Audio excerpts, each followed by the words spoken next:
In this video, I will show you how to see all the games you've played on Roblox. On your Roblox account, go to Home tab. These are the recommended games for you. Under the Continue tab is where you can see the games you've played. Click on See All. Click this drop-down arrow. You can see here, Continue. And you can filter the games by sponsored, top trending, up and coming, Fin with friends, top revisited, top earning, and top paid access. I will open this game for example.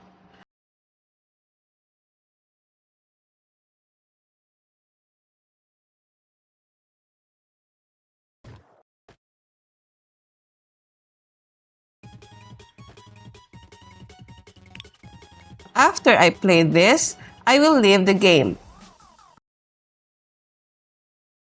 And the game that I played recently will reflect here. And that's it. For more videos like this, hit the subscribe button and click the notification bell so that you get notified for our new uploaded videos. See you next time!